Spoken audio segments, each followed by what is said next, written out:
ឆាយ៉បំពងស្នូលបន្លែស្រួយខ្លាំងមែនទែនបងប្អូនអើយឈ្ងុយហើយឆ្ងាញ់ទៀតសំខាន់ធ្វើពីបន្លែបែបហ្នឹងជួយដល់សុខភាពទៀតផងចង់ធ្វើញ៉ាំនៅផ្ទះក៏បានតែបើសិនជាបងប្អូនអត់ចង់យូរទេនាងខ្ញុំមានកន្លែងឆ្ងាញ់មួយកន្លែងចង់ណែនាំបងប្អូននៅខាងចុងវីដេអូឆាយ៉បំពងស្នូលបន្លែបងប្អូនចង់ដឹងរបៀបធ្វើយ៉ាងណាតោះទៅចម្អិនជាមួយខ្ញុំទាំងអស់គ្នាហើយសម្រាប់គ្រឿងផ្សំទាំងនេះបងប្អូនអាចរកទិញបាននៅផ្សារជីម៉ុង Supermarket បានផងដែរចំពោះគ្រឿងផ្សំតិចតួចមែនទែនបងប្អូនចំពោះស្នូលវិញយើងប្រើតែស្ពៃក្តោបហើយនិងការ៉ុតយើងហាន់សរសៃឆ្មាដែរផ្សិតក្អូបយើងហ្នឹងយើងយកទៅត្រាំទឹកឲ្យហើយមកហើយបន្តមកទៀតកាត់គល់ចេញតិចមក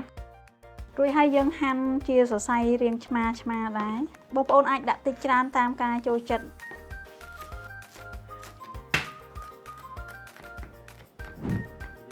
បងប្អូនដែលអត់ទាន់បាន follow page ញ៉ាំទេកុំភ្លេច follow ផងណាទទួលបានមុខម្ហូបថ្មីច្រើនមកទៀត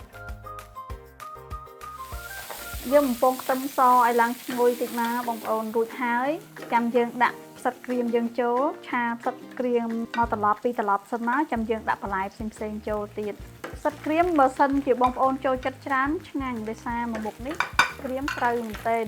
ផ្សិតក្រៀមយើងឆាមកត្រឡប់ពីត្រឡប់ចឹងហើយបងប្អូនដាក់ស្ពៃក្តោបហើយនឹងការ៉ុតហ្នឹងដាក់ចូលឲ្យហើយមកហើយយើងឆាឲ្យទន់បន្តិចសិនមកចាំយើងដាក់គ្រឿងចូលមួយមុខនេះបើសិនជាបងប្អូនចង់បន្ថែមបន្លែអីផ្សេងបងប្អូនអាចដាក់បានណាតាមចំណូលចិត្តបងប្អូនចង់ថែមបន្លែអីដែលបងប្អូនយល់ថាដាក់ទៅត្រូវហើយឆ្ងាញ់ដូចគ្នាបងប្អូនក៏អាចនឹងបន្ថែមបានយើងដាក់ប៊ីចេងបន្តិចមកហើយស្ករស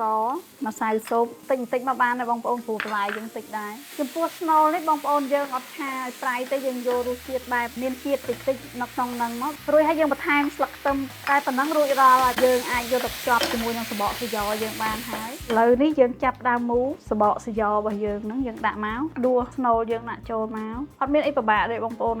ងាយស្រួលធ្វើលឿនរហ័សបានញ៉ាំយើងបត់ចឹងមករួចហើយចាំយើងមូលទៅមុខទៀតពេលមូលដៃយើងរៀងតុបតិចមកចំពោះស្នូលអាចនឹងឲ្យស្ងួតបន្តិចដោយសារបើកាលណាសើមអាចនឹងប្រេះបែក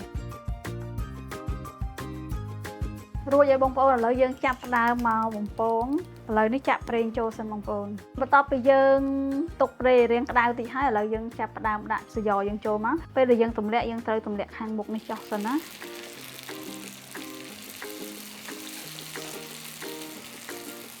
យើងអាសាប្រែបន្តិចដោយសារសយ៉ងាយនឹងក្រហមលឿនអញ្ចឹងហើយយើងដាក់ហើយយើងអាសាប្រែតិចមកដើម្បីឲ្យសយ៉របស់យើងក្រហមស្មើបងប្អូន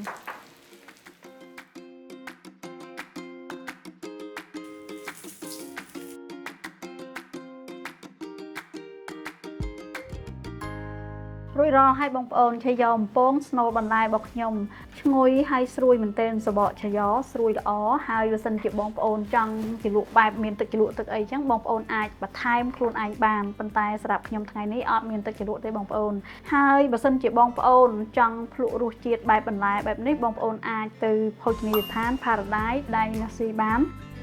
នៅទីនោះមិនត្រឹមតែមានឆាយ៉រសជាតិបន្លែទេបងប្អូនមានមុខម្ហូបច្រើនមុខថែមទៀត